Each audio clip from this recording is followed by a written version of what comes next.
کہ وہ اللہ کے فضل کو چھپاتے ہیں، جو اللہ تعالیٰ نے ان کو دے رکھا ہے وہ اپنے اخراجات میں بھی ان کا یعنی ذکر نہیں کرتے ہیں، یعنی وہ ان کے اخراجات بھی اس طرح وسیع نہیں ہوتے جس طرح ان کے پاس مال و دولت اللہ نے دے رکھی ہوتی ہے۔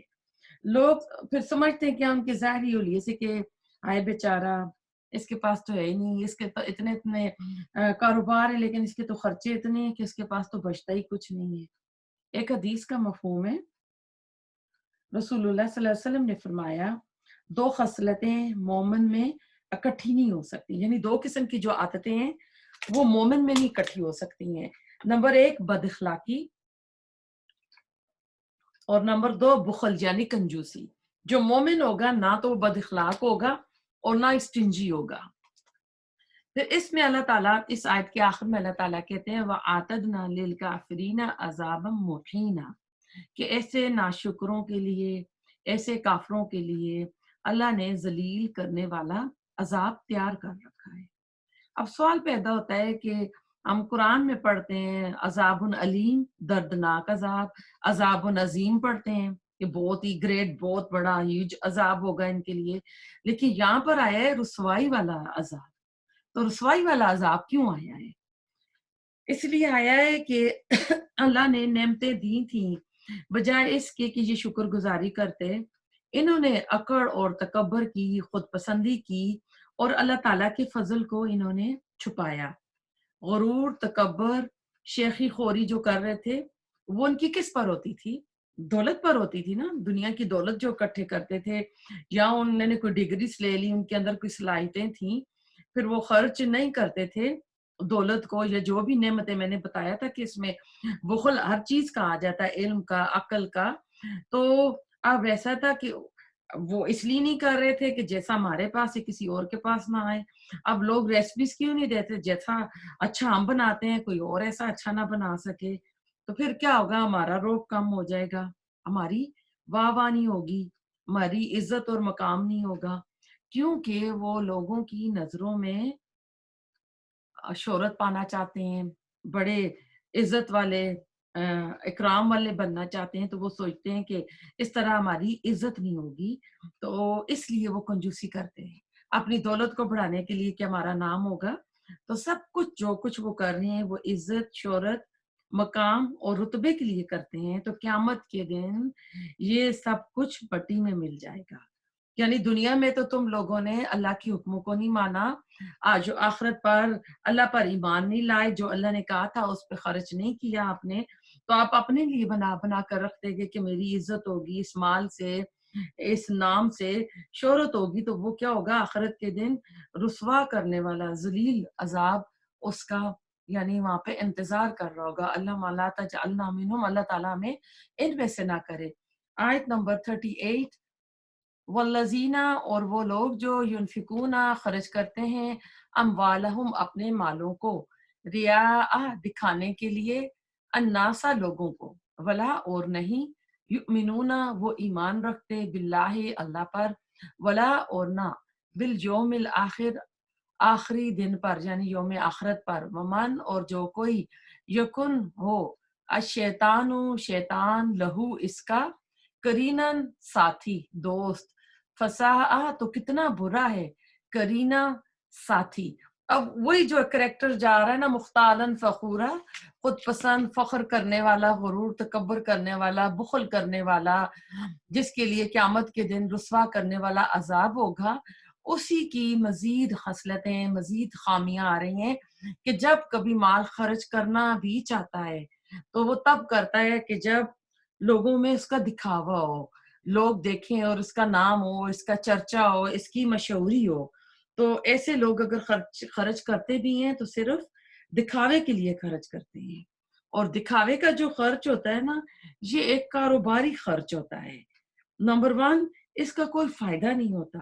نمبر 2، یہ فائدہ اصلی اقداروں کو نہیں پہنچتا، کیونکہ یہ مال اس جگہ خرچ کر رہا ہوتا ہے جہاں وہ کوئی زیادہ حقدار نہیں ہوتے، یا جہاں اللہ تعالیٰ نے کہا ہے خرچ کرو وہاں نہیں ہو رہا ہوتا، یہ اس جگہ کر رہا ہوتا ہے جہاں سے اس کی اپنی مشہوری ہو رہی ہو، جہاں پہ اس کا دکھاوا ہو رہا ہو، جہاں پہ اس کی اپنی شو آف ہو رہی ہو، یہاں پہ اس کو واہ واہ ملے، اس کو عزت ملے، تو پھر ایسا ہے کہ ایسی چیز اللہ تعالیٰ قبول بھی نہیں فرماتا، اور ایسی چیز کا اللہ سبحانہ تعالیٰ کے یہاں ثواب بھی نہیں ملتا۔